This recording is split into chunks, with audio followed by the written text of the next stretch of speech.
ITI electrician academy Sultanpur के online channel पर आप सबका हार्दिक स्वागत और अभिनंदन है। और इस समय आप लोग chapter number first occupational safety and health, व्यावसायिक सुरक्षा और स्वास्थ्य, इस चैप्टर का अध्ययन कर रहे हैं, जिसमें से 3 क्लासेज हो चुकी हैं, आज चौथी क्लास है। मैं आप लोगों से कुछ पूछना चाह रहा हूं, अगर किसी को तैयार हो तो वो कमेंट करके बताए। कल की क्लास में हमने कुछ फुल फॉर्म बताए थे। NIOS इसका फुल फॉर्म क्या है, ठीक। CITS इसका फुल फॉर्म क्या है, कल की क्लास में बात हुई थी। NIOS, CITS और NAC, ये 3 चीज़ें हमने बताई थी।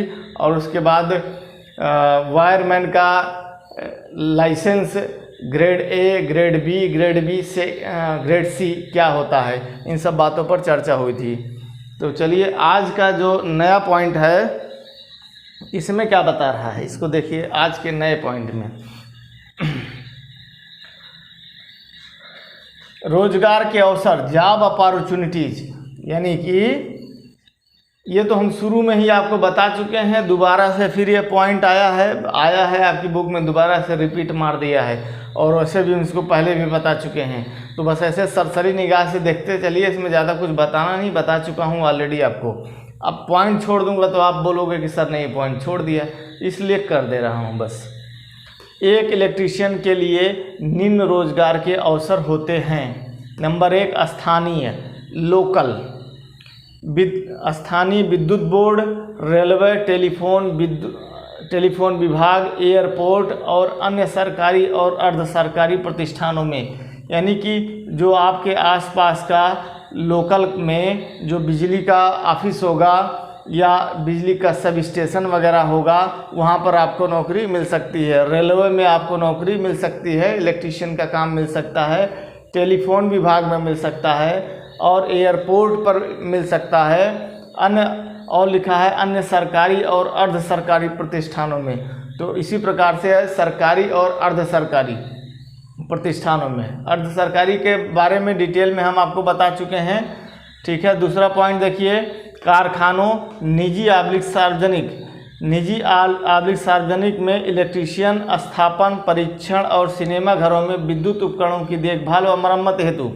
तो देखो कारखाना जो है उसमें 2 प्रकार का होता है, एक निजी होता है, एक सार्वजनिक होता है। निजी का मतलब होता है प्राइवेट, जैसे अंबानी का, अडानी का, टाटा का, बिरला का, इन सब का जो कारखाना है, या आप अपना स्वयं का कारखाना खोल के बैठ जाइए। ये तो मैंने जो बताया ये फेमस हस्तियों के नाम बताए, ऐसे ही तमाम कारखाने हैं जो कि छोटे मोटे उद्योग धंधे हैं और छोटे मतलब उतना उनका टर्नओवर नहीं है, तो उनको आप जानते नहीं हैं। तो निजी का मतलब किसी का व्यक्तिगत कारखाना है। दूसरा सार्वजनिक, तो सार्वजनिक का मतलब होता है कि ऐसा कारखाना जिसमें पब्लिक सेक्टर का भी पैसा लगा हो और सरकार का भी पैसा लगा हो। पब्लिक सेक्टर का मतलब कि कुछ प्राइवेट लोगों का भी पैसा हो और सरकार का भी पैसा हो, तो ऐसे क्षेत्रों को बोलते हैं सार्वजनिक क्षेत्र का उपक्रम। क्या बोलते हैं? सार्वजनिक क्षेत्र का उपक्रम, PSU बोलते हैं इसको, PSU, पब्लिक सेक्टर यूनिट। जैसे BHEL आपके पास में है तो ये क्या है, ये सार्वजनिक क्षेत्र का एक उपक्रम है, PSU है, पब्लिक सेक्टर यूनिट। ये प्योर सरकारी नहीं है, इसको आप कह सकते हैं सार्वजनिक क्षेत्र का उपक्रम या अर्ध सरकारी बोल सकते हैं आप इसको। और इसमें सरकार का शेयर ज़्यादा रहता है, इसलिए इसको लोग सरकारी बोलते हैं। जिस दिन सरकार का शेयर प्राइवेट के शेयर से कम हो जाएगा, इस दिन वो कंपनी प्राइवेट हो जाएगी। ये सब बातें होती हैं, ठीक ना। तो आगे देखिए, कारखानों, निजी या सार्वजनिक में इलेक्ट्रीशियन स्थापन। इलेक्ट्रीशियन स्थापन का मतलब इलेक्ट्रीशियन का कार्य करने वाला। और परीक्षण, स्थापन का मतलब ये समझ लिए कोई चीज़ को लगाना है, कोई चीज़ स्थापित करना, इलेक्ट्रिकल वायरिंग स्थापित करना, मशीनों वगैरह में इलेक्ट्रिकल वायरिंग लगाना, तो उसी को बोलते हैं स्थापन। तो इलेक्ट्रीशियन स्थापन, परीक्षण करना माने टेस्ट करना, और सिनेमा घरों में विद्युत उपकरणों की देखभाल और मरम्मत हेतु। तो ऐसे तो बहुत सारे ऑप्शन हैं, कोई ऑप्शन की कमी नहीं है, बहुत सारे सेक्टर है। बहुत सारे सेक्टर का मतलब आप मान के चलिए ना कि बिजली का काम या बिजली का उपयोग हर व्यक्ति को है। बिना बिजली के लोगों की आवश्यकता पूर्ण नहीं हो सकती है, और हर व्यक्ति बिजली का कारीगर तो नहीं हो सकता है, ठीक है ना। जो इलेक्ट्रिकल का 2 साल का ट्रेनिंग लिया होगा वही कारीगर है। बाकी तो लोग जो है जो ऐसे ही तार वार जोड़ने लगते हैं, उनको ज़्यादा कुछ जानकारी नहीं होती है, कभी कभी बिजली का झटका भी लग जाता है, उनको दुर्घटना हो जाती है। आगे देखिए, विद्युत नियंत्रण गियर और स्विचों को पैनल बोर्ड पर असेंबल करने में। तो विद्युत नियंत्रण गियर और स्विचेज को, तो गियर और स्विचेज ये सब चीज़ें मैंने बताया कि जो ये कंट्रोल गियर्स जो हैं ये उनको बोला जाता है, जो ब्रेकर्स होते हैं, बड़े बड़े ब्रेकर होते हैं जो 33 kV लाइन को चालू और बंद करने के लिए, या 1,32,000 की लाइन, 400 kV की लाइन को चालू या बंद करने के लिए उपयोग किए जाते हैं। हाथ से इन सब, जैसे घर की स्विच है तो घर की स्विच को आप अपने हाथ से उंगली से एक बटन दबा देते हैं, स्विच ऑन हो जाती है, आपका काम होने लगता है। लेकिन 33,000 kV की लाइन, 1,32,000 की लाइन, 400 kV की लाइन, इन सब को आप अपने हाथ से नहीं चला सकते ना। 1,32,000 वोल्ट है ये ना, अभी कंफ्यूज करिएगा कि सर गलत बता दिए। 132 kV आप बोल सकते हैं, किलो वोल्ट, ठीक है। अगर उसमें बात करेंगे वोल्ट में तो 1,32,000 और ये 3 शून्य बढ़ा लीजिए, 1,32,000 वोल्ट, ठीक है। क्योंकि मैं कहीं 400 बोल रहा हूँ तो 400 kV है, ऐसे ही ये 132 kV है, ठीक ना। ऐसे 33 kV होती है। तो इन सब लाइनों को चालू और बंद करने के लिए स्विच गियर्स का इस्तेमाल करना पड़ता है। हाथ से ऐसे जा कर के हम इनको नहीं चलाते हैं, क्योंकि इनका पावर इतना हाई वोल्टेज होता है कि ये दूर से ही हमको जो है अपनी तरफ खींच लेंगे और इलेक्ट्रिकल शॉक लग जाएगा। पॉइंट नंबर 4, वाइंडिंग दुकान में इलेक्ट्रिकल मोटरों का वाइंडर। वाइंडिंग की दुकान में आप मोटर की वाइंडिंग करना मोटर की वाइंडिंग करके अपना रोजगार कर सकते हैं। इसके लिए आपको क्या करना होगा, वाइंडिंग सीखना पड़ेगा। आपकी बुक में एक चैप्टर दिया गया है वाइंडिंग, लेकिन वो तो बुक हो गया, प्रैक्टिकल करना पड़ेगा। प्रैक्टिकल के लिए मैं आप लोगों को उचित सलाह यह दूंगा कि आपके आसपास में कहीं पर अगर मोटर वाइंडिंग का काम होता हो तो आप वहाँ पर समय निकाल करके 1 घंटा, 2 घंटा, 3 घंटा, जो भी समय निकला करे आप जाया करिए। और जब जाएंगे तो वहाँ सीखने को मिलेगा। उससे बोलिए दुकानदार से कि हमको सिखा दे, पैसा नहीं चाहिए, आप उससे पैसा मत मांगिएगा। बोलिए कि आपके पास कोई भी काम हो तो आप हमको बताया करिए, जब भी मैं आऊँ 2-3 घंटे के लिए तो आप हमसे कोई भी काम बताइए, मैं करूँगा, ठीक ना। तो उसके यहाँ पहले धीरे धीरे बैठना शुरू करें। ऐसे तो हो सकता है शुरू में आपको मना कर दे कि नहीं भाई हमारे पास कोई काम नहीं, लेकिन आप बोलिए कि आपसे हमको पैसा नहीं लेना है, आप हमको अपने यहाँ बस आने जाने दीजिए, देखने दीजिए, कुछ काम रहा करिए तो आप बता दिया करिए हमको बस। तो देखते देखते आप क्या करेंगे, सीख जाएंगे। तो मोटर वाइंडिंग का काम भी बढ़िया है। पंखा वगैरह आपका गर्मियों में बहुत जलता है, मोटर भी जलता है, तो ये काम सीख करके आप अपना स्वयं का रोजगार ले सकते हैं। कुछ पॉइंट और दिए गए हैं, उसको भी देख लीजिए। Next point number 5, hotel, resorts, अस्पतालों और फ्लैट्स में स्थापन। यानी कि होटल में, रिजॉर्ट्स में, अस्पतालों में और फ्लैट्स में स्थापन का मतलब इलेक्ट्रिसिटी स्थापित करने में आपको रोजगार मिल सकता है। सर्विस और विद्युत उपकरणों की मरम्मत करने में, घरेलू उपकरण निर्माण कारखानों में असेंबलर। घरेलू उपकरण निर्माण कारखाने यानी कि ऐसे कारखाने जहां पर घरेलू उपकरण बनते हैं। घरेलू उपकरण में बहुत सारी चीज़ें आ जाती हैं आपकी, TV, fridge, switch socket, washing machine, cooler, press. तो ऐसे फैक्ट्रियों में आपको असेंबली करने का काम मिल सकता है। छोटे छोटे पार्ट्स हैं, उनको मिला करके क्या करना है, असेंबल कर देना है। 7वां है प्रतिष्ठित उपकरण कंपनी में सर्विस टेक्नीशियन। यानी कि इसके बारे में भी आपको हम बता चुके हैं पहले की क्लास में। प्रतिष्ठित उपकरण कंपनी, जैसे मान लीजिए एक बैटरी की कंपनी है ल्यूमिनस, या एक एक्साइड है, या फिर ये है क्या बोलते हैं इसको, ल्यूमिनस, एक्साइड और माइक्रोटेक, ठीक। ये एमरान महाराजा करके एक आती है, ऐसे कई हैं। तो ये 3 ज़्यादा फेमस है, ल्यूमिनस, एक्साइड और माइक्रोटेक। इन सब का सर्विस का काम आप ले सकते हैं। आप जिस एरिया में रहते हैं उस एरिया में उस कंपनी का सर्विस एजेंट आप बन जाइए और क्या करिए, बस जो कॉल आई रहेंगी, कंप्लेंट्स आई रहेंगी, वो कंपनी के थ्रू आपको कंप्लेंट हैंडओवर होंगी, आप उस कंप्लेंट पे काम करेंगे और उसके एवज में आपको पैसा मिल जाएगा। तो इस तरह से भी आप अपना रोज़गार कर सकते हैं। चलिए आगे देखते हैं। अब ये रोज़गार वाला पॉइंट ख़त्म है, कुछ दूसरा पॉइंट आ रहा है, देखते हैं क्या है। नेक्स्ट पॉइंट, रोज़गार के अवसर, सेल्फ एम्प्लॉयमेंट अपॉर्चुनिटीज़। यहाँ पर है स्वरोजगार अवसर। अब घूम घुमा के बार बार एक ही तरह की बातें कर रहा है, लेकिन अब क्या करें, जो है एक हेडिंग है आपकी, ना लूँ तब भी प्रॉब्लम है। तो बस पढ़ते चलिए, देख लीजिए इसे बस। NCVT, इसका फुल फॉर्म आपको पता है, national council for vocational training, राष्ट्रीय व्यावसायिक प्रशिक्षण परिषद। इसके बाद द्वारा इस ट्रेड का प्रशिक्षण प्राप्त करने के पश्चात प्रशिक्षु अपनी इच्छानुसार निम्न स्वरोजगार भी प्रारंभ कर सकता है। नंबर 1, विद्युतकार ग्रामीण और शहरी क्षेत्रों में विद्युत स्विच गियर और मोटर्स की मरम्मत के लिए सेवा केंद्र स्थापित कर सकता है। यानी कि आप जो है रिपेयरिंग सेंटर खोल सकते हैं। एक रिपेयरिंग सेंटर मतलब एक दुकान आप खोल सकते हैं रिपेयरिंग की, इतनी बात कह रहा है। दूसरा, होटलों, रिजॉर्टों, अस्पतालों, बैंकों इत्यादि में वायरिंग स्थापना, इंस्टॉलेशन की अनुरक्षण ठेकेदारी, यानी कि इन सब जगहों पर, होटल, रिजॉर्ट, अस्पताल, बैंक, इन सब जगहों पर आप जो है मेंटेनेंस करने का ठेका ले सकते हैं। अनुरक्षण करने का ठेका आपका 1 साल, 2 साल, 3 साल, जितने भी समय का होगा वो डिपेंड करेगा उस कंपनी के ऊपर जो आपको लेगी। ठीक ना। तो उसमें भी कुछ कंपनियां ऐसी होती हैं जो कि टेंडर ओपन करती हैं, मतलब निविदा निकालती हैं, और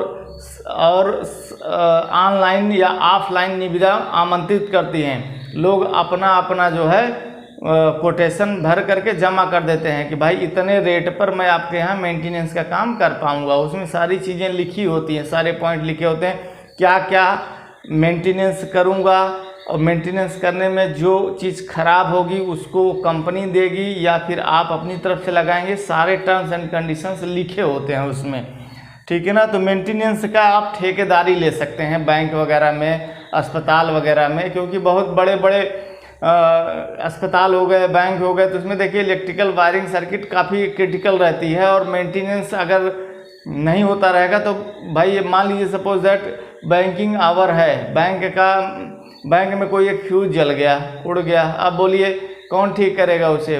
बैंक के कर्मचारी तो तुरंत ठीक नहीं करेगा। तो इलेक्ट्रीशियन जिसको उसका टेंडर मिला हुआ, ठेका मिला हुआ, तुरंत उसको ठीक करेगा उस फॉल्ट को।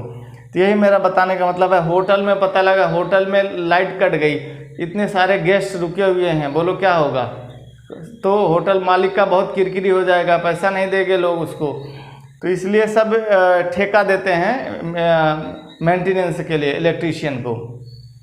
दूसरा देखिए, तीसरा पॉइंट, वैद्युतिक पैनलों को उप समुच्चयन के निर्माण के लिए ठेकेदारी। वैद्युतिक पैनलों को उप समुच्चयन के निर्माण के लिए इलेक्ट्रिकल अब इनका ये हिंदी थोड़ा सा ऐसा बहुत कठिन है। समुच्चयन, उप समुच्चयन का जहाँ तक मैं समझ पा रहा हूँ कि असेंबली करना। तो वैद्युतिक पैनलों के उप समुच्चयन के निर्माण के लिए ठेकेदारी, यानी कि वैद्युतिक पैनलों का निर्माण करना है तो उसका आप ठेका ले सकते हैं कोई कंपनी से, भाई ये पैनल मैं बना के दूंगा आपको। और ये भी ध्यान दीजिए, तमाम कंपनियां ऐसी होती हैं ना कि वो जो अपना प्रोडक्ट निकालती हैं, तो ऐसा नहीं कि वो प्रोडक्ट में जो जितने भी मटेरियल लगते हैं वो सब वही बनाती हूँ, ऐसा नहीं होता है। कुछ दूसरे कंपनी से ले लेती हैं, कुछ दूसरे कंपनी से ले लेती हैं, कुछ अपना बनाती हैं, ऐसे। तो वही बोला है, वैद्युतिक पैनलों के उप समुच्चयन के निर्माण के लिए ठेकेदारी, आप पैनल का निर्माण करने के लिए ठेकेदारी ले सकते हैं किसी कंपनी में जहां इलेक्ट्रिकल पैनल वगैरह बनता हो, तो वहां पर आप पैनल का ठेका ले सकते हैं पैनल बनाने का। चलिए आगे देखिए नेक्स्ट पॉइंट, घरेलू तथा व्यावसायिक वायरिंग स्थापना की ठेकेदारी। कुछ नहीं बोलूँगा इस पर, कई बार बता चुका हूँ। सरल इलेक्ट्रॉनिक गैजेट की मरम्मत। अब यहाँ पर सरल इलेक्ट्रॉनिक गैजेट। इलेक्ट्रॉनिक गैजेट से तात्पर्य है कि जो छोटे मोटे इलेक्ट्रॉनिक उपकरण होते हैं, जैसे बैटरी चार्जर हो गया, मोबाइल हो गया, हेयर ड्रायर हो गया, या और भी देख लीजिए आप अपने घर में दिमाग दौड़ा लीजिए कि क्या इलेक्ट्रॉनिक उपकरण हो सकते हैं। प्रेस हो गया, टीवी का भी आप काम सीख सकते हैं। तो वही सरल इलेक्ट्रॉनिक गैजेट की मरम्मत का काम आप सीख सकते हैं, सीख करके मतलब अपना रोजगार प्राप्त कर सकते हैं। 6 है घरेलू साधनों की सेवा, अनुरक्षण तथा मरम्मत। घरेलू साधन में मैंने वही बताया कि डोमेस्टिक अप्लाइंसेज जो आते हैं वो घरेलू साधन में आते हैं, TV, fridge, cooler, washing machine, इन सब का। तो सेवा मतलब सर्विस, अनुरक्षण मेंटेनेंस, मरम्मत वही मेंटेनेंस, रिपेयरिंग। और 7वां वैद्युतिक हार्डवेयर के लिए दुकानदारी या एजेंसी। इलेक्ट्रिकल हार्डवेयर के लिए दुकानदारी या एजेंसी आप लेकर के अपना रोजगार कर सकते हैं। तो इलेक्ट्रिकल हार्डवेयर का मतलब कि हार्डवेयर की दुकान तो बहुत सुने होंगे, ठीक है। तो उस पर लोहा वाले सारे आइटम बिकते हैं, तो वो तो मैकेनिकल हार्डवेयर हो गया। इलेक्ट्रिकल हार्डवेयर की बात करिए, इलेक्ट्रिकल हार्डवेयर में आपका इलेक्ट्रिकल से संबंधित सारा सामान, स्विच, सॉकेट, पंखा, केसिंग, केपिंग, कंड्यूट पाइप, सीलिंग रोज, जंक्शन बॉक्स, होल्डर। तो माने इलेक्ट्रिकल से संबंधित जितनी भी एसेसरीज हो रहती हैं उन सब की दुकानदारी ले लीजिए आप या एजेंसी ले लीजिए, उसका काम आप शुरू कर सकते हैं। अगला है विशिष्ट क्षेत्र में कुछ अतिरिक्त प्रशिक्षण से ऑडियो, रेडियो, टीवी कारीगर बनना। तो कुछ स्पेशल फील्ड हैं, जैसे आपकी ऑडियो है, माने कि ऑडियो, रेडियो, टीवी कारीगर। तो इन सब का भाई देखो, ये सब काम जो है ऑडियो, रेडियो, टीवी, इन सब का काम कौन करता है? इलेक्ट्रॉनिक्स ट्रेड वाला करता है, इलेक्ट्रीशियन नहीं करता है। लेकिन ये बोल रहा है कि विशिष्ट क्षेत्र में कुछ अतिरिक्त प्रशिक्षण से, मतलब एक्स्ट्रा ट्रेनिंग कुछ ले लीजिए आप। जो है बिजली का काम तो आप जानते ही हैं, कुछ एक्स्ट्रा ट्रेनिंग ले लीजिए, तो ये सब इलेक्ट्रॉनिक वाला काम भी आप शुरू कर सकते हैं और अपना रोजगार कर सकते हैं। उपरोक्त दिए गए बिंदुओं से यह स्पष्ट है कि यदि कारणवश, यहाँ पर लिखना है किसी कारणवश,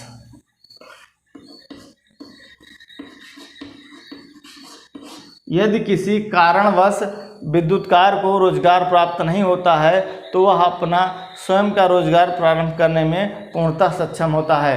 ये सब बातें शुरू में ही हम बता चुके हैं आपको, लेकिन अब आपकी बुक में ना एक एक हेडिंग वही बार बार घुमा घुमा के दे रहा है। अब क्या करूं, बोलना तो पड़ेगा, लिखना तो पड़ेगा ही। नेक्स्ट हेडिंग देखिए, दुर्घटना, एक्सीडेंट। ये नेक्स्ट हेडिंग शुरू हो गई अब, ठीक ना। रोजगार, व्यवसाय आपको कहाँ कहाँ मिल सकता है, वो सब बात खत्म हो गई अब।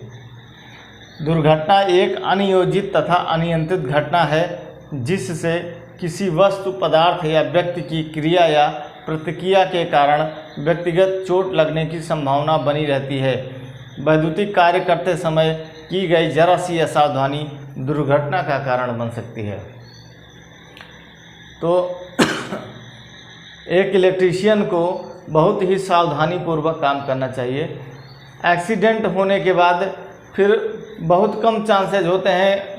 एक्सीडेंट का मतलब रोड एक्सीडेंट नहीं बात कर रहा हूँ, इलेक्ट्रिकल एक्सीडेंट, इलेक्ट्रिकल शॉक लगा अगर, तो बहुत कम चांसेज होते हैं कि आदमी फिर बच पाता है। एलटी लाइन पर है तो चलो चांसेज है बच गया है, लेकिन अगर एचटी लाइन पे है तो फिर चांसेज ना के बराबर हो जाते हैं। तो इसलिए एक इलेक्ट्रीशियन को हमेशा जो है सुरक्षात्मक सावधानियों का पालन करते हुए ही कार्य करना चाहिए। और सुरक्षात्मक सावधानियों में सर्वप्रथम तो वह जूते पहन के ही काम करे, और जो भी टूल्स यूज करे उनके ऊपर इंसुलेशन चढ़ा होना चाहिए। इंसुलेशन का मतलब जो प्लास्टिक की एक मुठिया चढ़ी होती है ना, वही इंसुलेशन होता है। तो इंसुलेशन ज़रूर चढ़ा होना चाहिए जो भी टूल्स वह यूज करता है। और कुछ बात बोलना चाहूँगा कि किसी भी कारखाने का प्रोग्रेस तभी अच्छा होगा जब वहाँ पर एक्सीडेंट 0% होगा। देखो, अगर किसी फैक्ट्री में या किसी कारखाने में एक्सीडेंट होता है, उसमें प्रॉब्लम्स क्या होती हैं? एक तो उस फैक्ट्री का नाम खराब होता है, यहाँ एक्सीडेंट ज़्यादा होता है। दूसरा बात कि अगर एक्सीडेंट फैक्ट्री के अंदर हुआ है तो फिर फैक्ट्री का जो मालिक है उसे हर्जाना या मुआवजा भी देना पड़ता है वर्कर को, इलेक्ट्रीशियन को। इलेक्ट्रीशियन नहीं, कोई भी की भी बात हो सकती है, वो इलेक्ट्रीशियन हो चाहे दूसरा भी कोई कारीगर हो, तो उस फैक्ट्री के मालिक को, उस वर्कर को मुआवजा देना पड़ता है। तो यह फैक्ट्री की ग्रोथ पे बड़ा निगेटिव प्रभाव पड़ता है। लोग जो है उस व्यक्ति को, डेड व्यक्ति को लेकर के धरने पर बैठ जाते हैं, इतना लाख की डिमांड करने लगते हैं। तो वहाँ पर ठीक है, जो फैक्ट्री का मालिक है वो भी निगोशिएट करता है और बार्गेनिंग करके एक अमाउंट तय होता है, चलो भाई इतना मैं दूंगा, ठीक ना। तो किसी भी फैक्ट्री का जो ग्रोथ होता है वह डिपेंड करता है कि वहाँ पर काम वाम तो सब अपनी जगह ठीक है, एक्सीडेंट की अगर बात किया जाए तो वहाँ पर 0% एक्सीडेंट होना चाहिए। और हर फैक्ट्री का ये टारगेट होता है कि उसके यहाँ 0% एक्सीडेंट हो।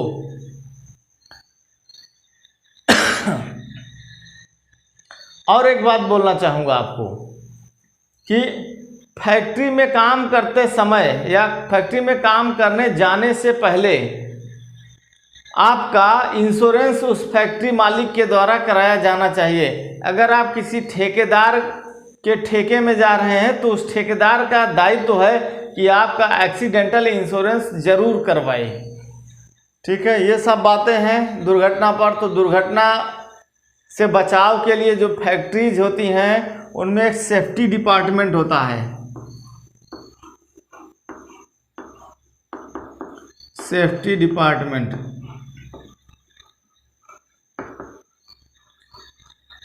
मतलब सुरक्षा विभाग होता है। इसका काम होता है कि कहीं पर कुछ अगर गड़बड़ दिख रहा है तो तुरंत उसको ठीक कराए। अगर आप जूते पहन के नहीं आए हैं तो तुरंत आपको क्या करेगा, पनिशमेंट कर देगा। अगर आप सर पे हेलमेट लगा के काम नहीं कर रहे हैं तो आपको पनिशमेंट कर देगा या फिर बाहर कर देगा फैक्ट्री से। तो ये सब इसके अधिकार होते हैं। सुरक्षा पर विशेष ध्यान होता है। कहीं पर भी किसी प्रकार की दिक्कत लग रही है, सेफ्टी डिपार्टमेंट की नज़र में बात है तो वो तो स्वयं एक्शन लेगा। अगर सेफ्टी डिपार्टमेंट की नज़र में बात नहीं है, आपको दिख रहा है ऐसा कुछ कि इसकी वजह से दुर्घटना हो सकती है, तो आप तुरंत सूचित करें सेफ्टी डिपार्टमेंट को। ये सब काम है इलेक्ट्रीशियन का। चलिए तो आगे दुर्घटना के बारे में ही कुछ और भी बातें उसने बताया, देखा जाए क्या है। देखिए, दुर्घटनाओं के कारण, काजेज ऑफ एक्सीडेंट्स। अब इसमें कई सारे कारण बताएगा आपको कि दुर्घटना होने के क्या क्या कारण हो सकते हैं। पहला कारण यहाँ पर क्या लिखा है, कार्य क्षेत्र में होने वाली दुर्घटनाओं के कुछ मुख्य कारण निम्न हैं। नंबर 1, असावधानी, केयरलेसनेस। कारखानों में होने, 2 बार होने हो गया है, काट दीजिए इसको। कारखानों में होने वाली अधिकतर दुर्घटनाएं कार्य के दौरान की गई असावधानी के कारण होती हैं।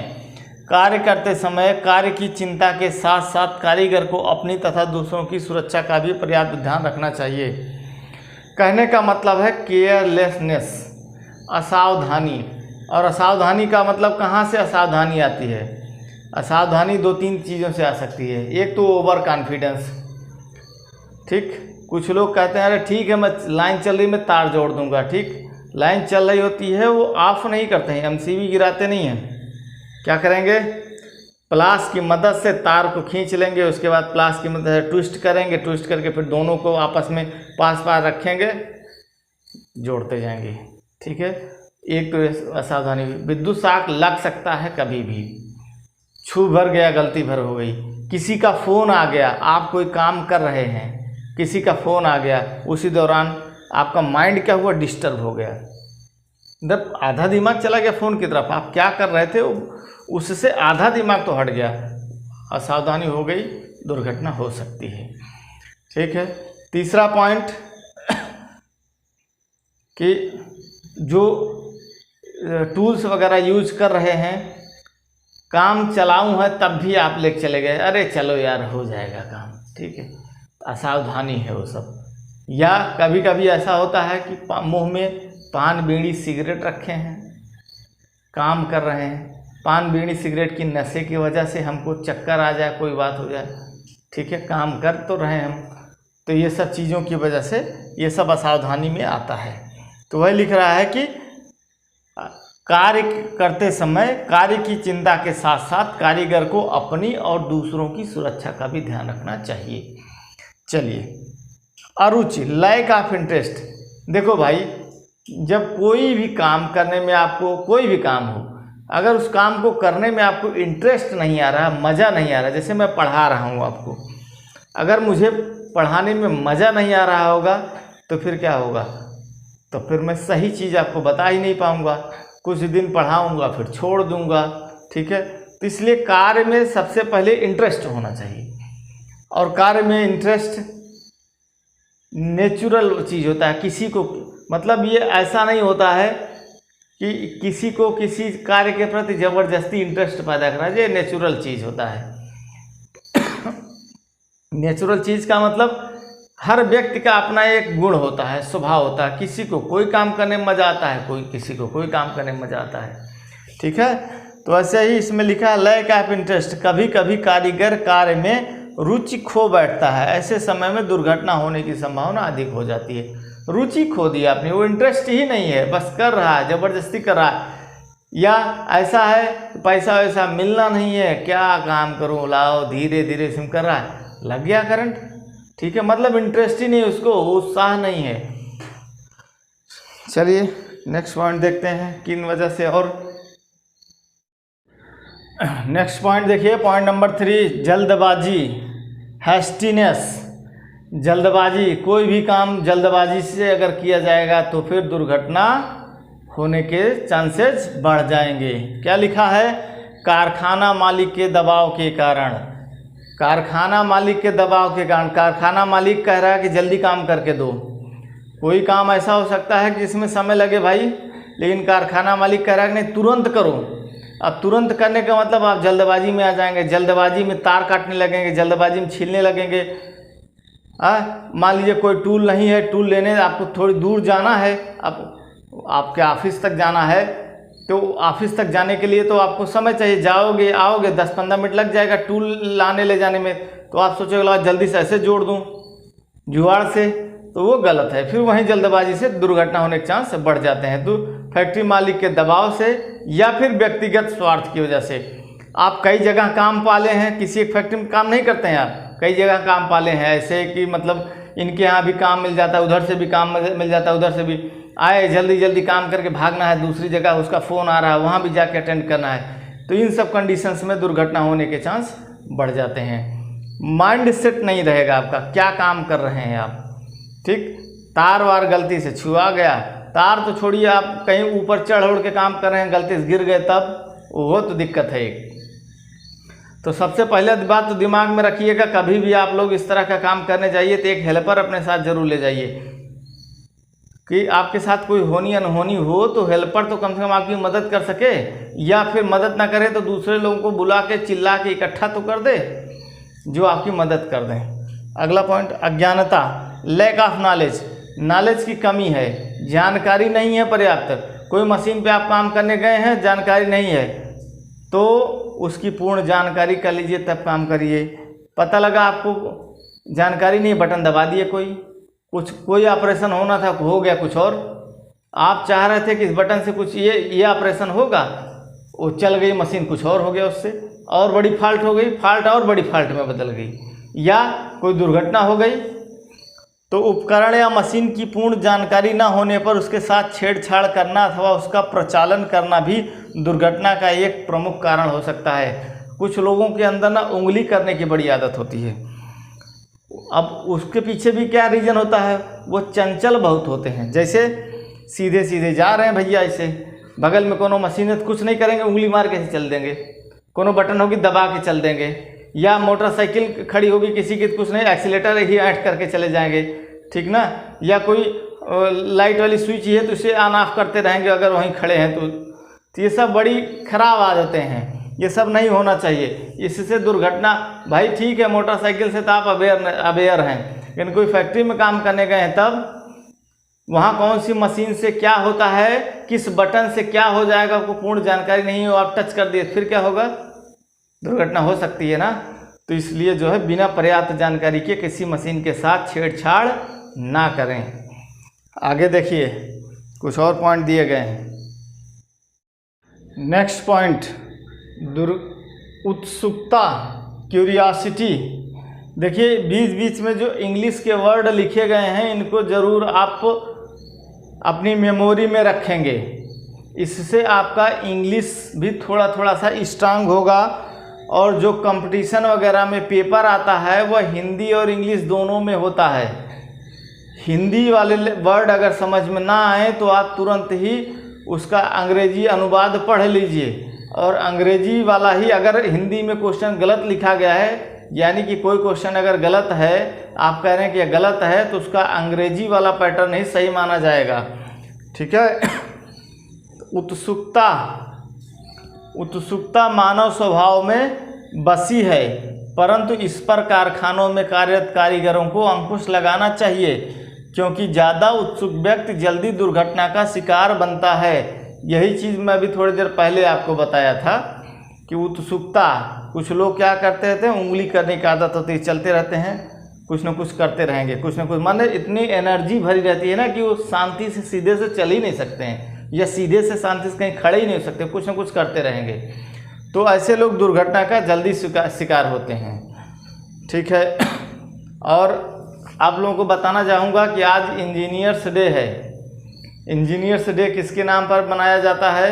मैंने ग्रुप में पूछा भी तो किसी ने अभी तक कोई रिप्लाई नहीं करा है। इंजीनियर्स डे यानी कि आज तारीख कितनी है? आज 15 तारीख है, 15 सितंबर। इंजीनियर्स डे एम विश्वेश्वरैया के नाम पर मनाया जाता है। किसके नाम पर? एम विश्वेश्वरैया। आप लोग भी एक छोटे मोटे इंजीनियर ही हैं, इंजीनियरिंग की ही पढ़ाई कर रहे हैं आप। भाई डिप्लोमा वाले को सुपरवाइज़र बोलते हैं, और बीटेक वाले को इंजीनियर बोलते हैं, और आईटीआई वाले को वर्कर बोलते हैं, लेकिन छोटे मोटे इंजीनियर आप भी हैं। ठीक ना। तो जो है एम विश्वेश्वरैया के नाम पर इंजीनियर्स डे 15 सितंबर को मनाया जाता है, याद रखिएगा। एम विश्वेश्वरैया के बारे में एक किस्सा है कि एक बार वो ट्रेन से जा रहे थे और उन्होंने एकाएक ट्रेन का जंजीर खींच दिया। एकाएक ट्रेन का जंजीर खींचने पर ट्रेन तो रुक गई। ट्रेन रुक गई तो सब लोग उनके पास आगे इकट्ठा हो गए। गार्ड भी आ गया, क्यों भाई आपने जंजीर क्यों खींच दी? तो उन्होंने बताया कि आगे थोड़ी दूर पर पटरी टूटी हुई है, और ट्रेन में चल रहे थे, ट्रेन स्पीड से चल रही थी। ठीक है। तो उन्होंने उनको बताया कि आगे थोड़ी दूर पर ट्रैक टूटा हुआ है। लोग उनके साथ गए देखने, तो वाकई में ट्रैक टूटा हुआ था, नट बोल्ट ढीले पड़े थे। तो लोगों ने पूछा उनसे कि आपको कैसे आभास हुआ? तो उन्होंने बताया कि जो है पटरी गाड़ी स्पीड से दौड़ रही थी, और पटरी, क्योंकि पटरी में कंपन वाइब्रेशन ज़्यादा हो गया, उससे गाड़ी की स्पीड जो है डिस्टर्ब हुई, अनियंत्रित हुई गाड़ी की स्पीड। उससे हमें अंदाज़ा लग गया कि आगे पटरी में ट्रैक है। तो इसीलिए माने बहुत बड़े इंजीनियर्स माने जाते हैं भारत के। इनकी हिस्ट्री या जीवन कथा पढ़ लीजिएगा। मैं छोटा सा वक्तव्य आपको बताया। तो इन्हीं के नाम पर जो है इंजीनियर्स डे मनाया जाता है। चलिए आगे देखते हैं क्या है। और एक चीज़ आपको बता दूं, 1 मिनट। काम करते समय मोबाइल वाला प्रॉब्लम जो है बहुत बड़ा डिस्टर्बेंस है। काम करते समय मोबाइल पर अगर फ़ोन आ गया बीच में, तो आदमी का ध्यान बिल्कुल भटक जाता है, और वहीं गड़बड़ी होती है, एक्सीडेंट होने के चांस बहुत ज़्यादा हो जाते हैं। ऐसे मोटरसाइकिल पे भी चलाते टाइम होता है, फ़ोन आ गया, फ़ोन उठा लिया, ऐसे लगा लिया कान नीचे, हाँ बतियाते हुए चले जा रहे हैं। उस दौरान भी कहीं गलती से इधर उधर हुआ तो आप लड़ सकते हैं। लड़ने के साथ साथ कान से अगर मोबाइल स्लिप हुआ तो गया 10-15 हज़ार का मोबाइल। ठीक है। तो ये सब असावधानी की वजह से दुर्घटना होती हैं। एक वाकया मैं आप लोगों को शेयर करना चाहूँगा, जो कि मेरे एक मित्र के साथ घटित हुआ था। ओवरहेड क्रेन जानते होंगे आप लोग। ओवरहेड क्रेन मतलब जो ऊंचा ऊपर, क्रेन जो ऊपर चलती है। ठीक है। तो वो क्रेन रिमोट से चलाई जाती थी। तो तो मित्र क्या कर रहे थे कि क्रेन को एक जगह से दूसरी जगह ले जा रहे थे, सॉरी क्रेन को एक जगह दूसरी जगह नहीं ले जा रहे थे, वह बूम को अप एंड डाउन कर रहे थे। तो बूम देखे होंगे ना, बूम जिसको होएस्ट बोला जाता है, जिसमें जॉब वगैरह को टांग करके उठा लिया जाता है क्रेन से, तो बड़ा बड़ा बूम होता है ना। तो ऐसे ही 5 ton 10 ton 20 ton 25 ton 30 ton 40 ton 50 ton कैसे बूम अलग अलग होते हैं। तो वो क्या किए थे कि रिमोट से दबाओगे तो बूम नीचे आता है, और रिमोट से जब अप करोगे तो बूम ऊपर चला जाता है। तो भैया क्या कर रहे थे कि बूम को ऊपर ले रहे थे। बूम को ऊपर लेते लेते हुआ क्या कि अपने यार दोस्तों से बतियाने लगे, 2-4 लोग उनके पास और आ गए, और रिमोट का बटन वो अप वाला दबाए रहे। बूम ऊपर ऊपर ऊपर जाते हुए, ऊपर में सेफ्टी के लिए एक लिमिट स्विच लगा होता है, लिमिट स्विच पर बूम जैसे पहुंचेगा तो इलेक्ट्रिकल सप्लाई कट हो जाएगी और कोई दिक्कत नहीं होने पाएगा। लेकिन अब संजोग से कि लिमिट स्विच ऑपरेट ही नहीं हुई और बूम ऊपर जा करके जो प्लेटफार्म होता है उस प्लेटफार्म में टकरा गया। टकरा करके, क्योंकि मोटर तो चल ही रही, मोटर तो बूम को ऊपर खींच ही रही है, टकरा करके वहीं पर जो लोहे की सीलिंग रोज होती है, जिसे रस्सा बोलते हैं लोहे का, वो टूट गया और बूम धड़ाम से नीचे गिरा। ठीक संजोग से कि वहाँ उसके नीचे कोई था नहीं, चटनी हो जाता एकदम से। तो ये सब बड़ी सावधानियाँ होती हैं और हमारी लापरवाही की वजह से। और ख़ास तौर से मैं आप लोगों को बार बार इसलिए बोल रहा हूँ कि मोबाइल फ़ोन बहुत डिस्टर्ब करता है, इसलिए मैं इसका बार बार जिक्र कर रहा हूँ।